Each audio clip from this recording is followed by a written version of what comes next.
दोस्तों ये कहानी ऐसे दो आदमियों की है जिन्हें बहुत साल पहले फ्रीज कर दिया गया था, लेकिन एक दिन जब उन्हें बाहर निकाला गया तब उन्हें पता चलता है कि दुनिया से मर्दों का नामो निशान मिट चुका है। हर जगह सिर्फ औरतें हैं और इन औरतों के बीच सिर्फ ये दो मर्द ही बचे हुए हैं। तो कहानी शुरू होती है साल 1991 से। यहाँ पर हम एक प्रेस कॉन्फ्रेंस को देखते हैं जो कि हो रही थी इस सदी के पहले ह्यूमन हाइबरनेशन के बारे में, और इसमें वॉलंटियर कर रहे थे दो आदमी जिनके नाम थे मैक्स और जॉन। वहीं पर हम प्रोफेसर अजगर जोराट को देखते हैं जिसने इस मशीन को बनाया था। फिर प्रोफेसर हमें बताता है कि हमारा ये एक्सपेरिमेंट सफल हुआ है। हमने इस चिंपैंजी को 6 महीने के लिए उस चैम्बर में डाल रखा था और इस चिंपैंजी की उम्र बिल्कुल नहीं बढ़ी, ऊपर से वो बिल्कुल स्वस्थ है। इसलिए प्रोफेसर अब अपने अगले एक्सपेरिमेंट के लिए इंसानों का इस्तेमाल करना चाहता है, जिसके लिए ये दोनों आदमी इस मशीन में जाना चाहते हैं। प्रोफेसर कहता है कि इस बार वो इन दोनों को 3 साल के लिए इस मशीन में डालना चाहता है, लेकिन ये काम बहुत ज्यादा रिस्की था क्योंकि इंसान का शरीर चिंपैंजी के शरीर से बहुत अलग होता है, इसलिए इस काम में कुछ मुश्किलें हो सकती हैं।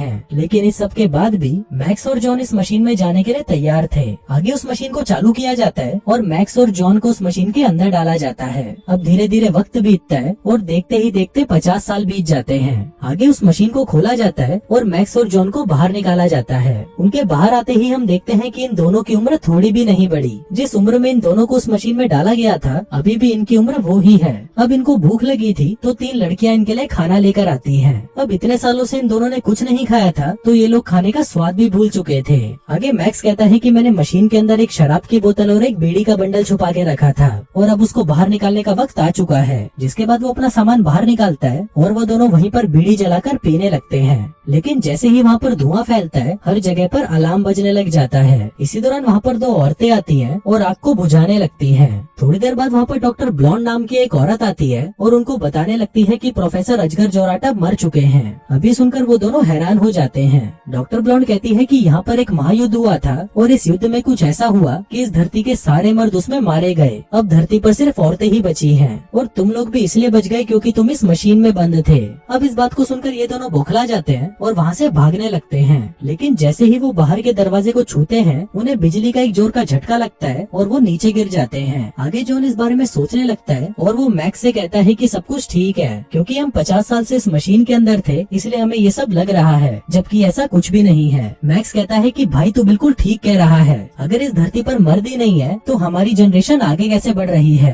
उधर दूसरी तरफ इनकी बातों को डॉक्टर ब्लॉन्ड सुन रही थी और फिर वो इन्हें जवाब देती है कि यहाँ पर बच्चे मशीन से बनाए जाते हैं। अब ये बात सुनकर उन दोनों की और ज्यादा फटने लग जाती है। उधर दूसरी तरफ डॉक्टर ब्लॉन्ड के पास एक और डॉक्टर मारिया आती है। वो उसे कहती है कि तुम्हें अपने रिसर्च के बारे में बाकी के डॉक्टर से भी बात करनी चाहिए और तुम ऐसे ही चुपके से इन पर रिसर्च नहीं कर सकती। उधर दूसरी तरफ हम मैक्स और जॉन को देखते हैं जिनके कमरे में एक टीवी अचानक चालू हो जाता है और उसमें एक बच्ची कुछ बोल रही होती है। अब ये देखकर जॉन समझ जाता है कि अब जो बच्चे पैदा हो रहे हैं वो टेस्ट ट्यूब की मदद से पैदा हो रहे हैं। अभी सुनकर मैक्स दुखी हो जाता है और कहता है कि ये लोग बच्चों के साथ ऐसा कैसे कर सकते हैं। जॉन कहता है कि पिछले 50 सालों में बहुत कुछ बदल चुका है, आजकल तो इन औरतों को हमारे काले घोड़ों की भी जरूरत नहीं रही। जिसके बाद वो दोनों दारू पीने लगते हैं और इमोशनल हो जाते हैं। फिर अगली सुबह जैसे ही उन दोनों की आँख खुलती है ये लोग अपने सामने डॉक्टर ब्लॉन्ड को देखते हैं। वो इनसे पूछती है कि तुम दोनों को कैसा महसूस हो रहा है। इस पर मैक्स कहता है कि अभी तो ठीक ही है, लेकिन अगर तुम मेरे लिए घोड़ी बन जाओ तो मजा आ जाएगा। अभी सुनते ही डॉक्टर ब्लॉन्ड की सटक जाती है और वो उसे उठाकर नीचे पटक देती है। अभी देखकर जॉन मैक्स से कहता है कि भाई इन औरतों को मजदूरी के बारे में कुछ नहीं पता और अगर ऐसे ही चलता रहा तो हमें हिलाकर ही काम चलाना होगा। फिर थोड़ी देर बाद डॉक्टर ब्लॉन्ड कुछ गार्ड्स को अपने साथ लेकर आती है और उन दोनों को बताने लगती है कि पूरी दुनिया में रेडिएशन फैल चुका है और अगर कोई भी इंसान बाहर जाता है तो रेडिएशन से उसकी मौत हो जाती है। हमारे पास एक जानवर था जिसकी रेडिएशन की वजह से मौत हो गई। अभी दोनों जाकर सारे जानवरों को चेक करने लगते हैं। इसी दौरान वहाँ पर उनकी मुखिया टुनटुन मौसी आती है जिसको देखकर मैक्स हैरान हो जाता है और उससे बात करने लगता है। वो उससे उसकी उम्र पूछता है पर तभी वहाँ पर एक औरत उसे कहती है कि भीसड़ी वालों तुम्हें पता है तुम्हारी उम्र क्या है, तुम दोनों 86 साल के हो चुके हो। लेकिन मैक्स को इस बात से कोई फर्क नहीं पड़ता और वो टुनटुन मौसी के पास जाने लगता है। लेकिन तभी सारे गार्ड्स मैक्स को दबोच लेते हैं और उसकी गींड मारने लगते हैं। पर तभी पीछे से टुनटुन मौसी उन्हें आवाज लगाती है कि इसको छोड़ दो।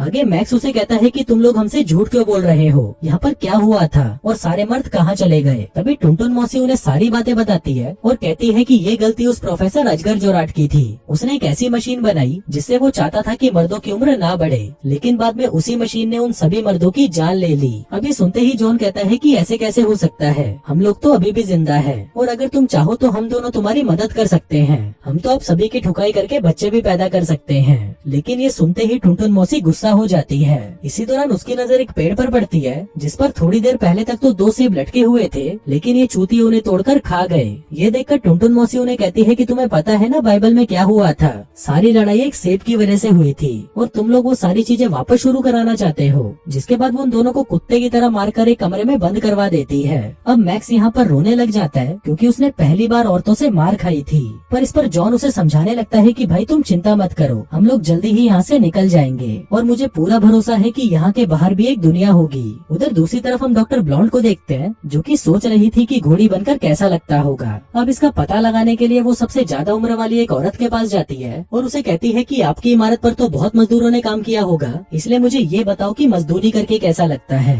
इस पर वो औरत उससे पूछती है कि क्या हुआ, तुमको उन दोनों में से किसी से प्यार हो गया क्या। लेकिन प्यार क्या होता है डॉक्टर ब्लॉन्ड को इसके बारे में पता ही नहीं था। तभी वो औरत उसे समझाने लगती है कि अगर तुम उसके काले घोड़े की सवारी तब तक करो जब तक वो तुम्हारी गहरी गुफा में थूक ना दे, उसे ही मजदूरी करना कहते हैं और ये करके तुम बच्चे भी पैदा कर सकती हो। आगे वो उससे पूछती है कि तुम लोग उन दोनों के साथ क्या करने वाले हो। इस पर डॉक्टर ब्लॉन्ड कहती है कि हम तो उनका हथियार काटने वाली हैं, जिसके बाद हम उन्हें भी औरत बना देंगे। अब ये सुनते ही वो बुढ़िया कहती है कि फिर तो ये उनके लिए मौत से भी बड़ी सजा होगी। आगे उन दोनों मर्दों को पकड़कर लैब में लाया जाता है जहाँ पर वो देखते हैं कि यहाँ पर तो औरतों का ब्रेन वॉश किया जा रहा है और उन्हें मर्दों के बारे में सारी गलत बातें बताई जाती है कि मर्द कैसे औरतों को टॉर्चर किया करते थे। आगे इन दोनों को एक एक फॉर्म साइन करने दिया जाता है जिस पर लिखा था कि इन लोगों के शरीर पर एक्सपेरिमेंट किया जाएगा, लेकिन ये पढ़कर वो दोनों फॉर्म पर साइन करने से मना कर देते हैं।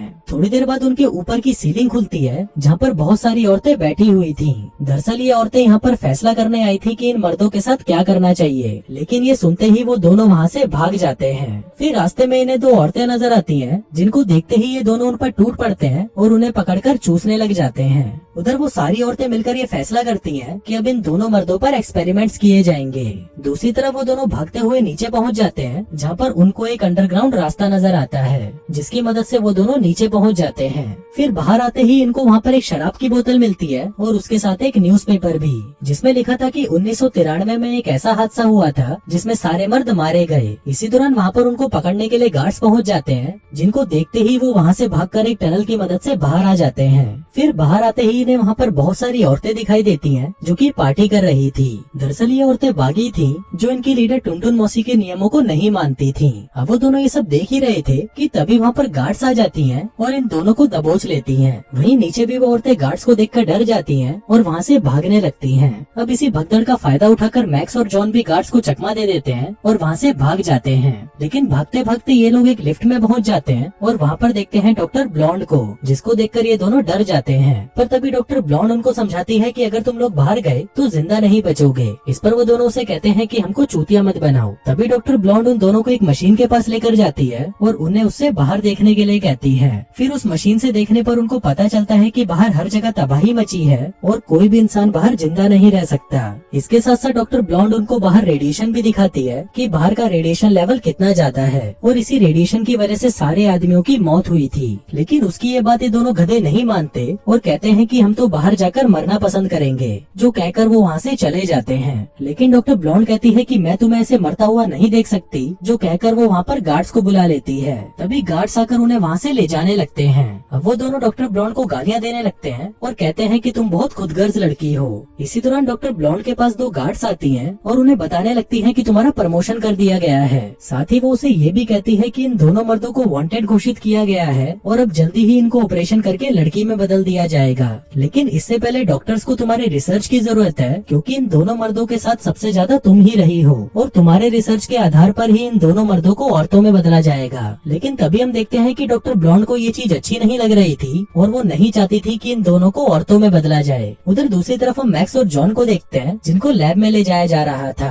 तभी वो दोनों चिल्लाने लग जाते हैं कि हम औरत बनने की बजाय मरना पसंद करेंगे। लेकिन वो औरतें किसी की नहीं सुनती और मैक्स को अंदर लेकर जाने लगती हैं। इसी दौरान मैक्स की नजर उसकी पत्नी पर पड़ती है, जो उसे कहती है कि जब तुम हाइबरनेशन में गए तब मेरे पेट में तुम्हारा बच्चा था, लेकिन तुमने ना तो मेरी परवाह करी ना अपने बच्चे की, और तब से ना मैं तुम्हें पसंद करती हूँ और ना ही किसी दूसरे मर्द को। जो कहकर वो उसका ऑपरेशन करने ही वाली थी कि तभी वहाँ पर डॉक्टर ब्लॉन्ड आ जाती है। वो उन दोनों को वहाँ से बचाकर भागने लगती है, लेकिन क्योंकि जॉन को एनेस्थीसिया का इंजेक्शन दिया गया था तो उसकी हालत बहुत ज्यादा खराब होने लगती है और उसे डरावने डरावने सपने भी आने लगते हैं। तभी ऊपर जाते ही उन्हें वहाँ पर 2 गार्ड्स नजर आती हैं। डॉक्टर ब्लॉन्ड उन्हें कहती है कि अपने कपड़े उतारो और इन दोनों आदमियों को दे दो। आगे मैक्स और जॉन उन कपड़ों को पहन लेते हैं जो कि रेडिएशन से बचने वाले सूट थे। इसके बाद वो उन दोनों को बाहर निकालने की कोशिश करती है, लेकिन मेन गेट नहीं खुलता।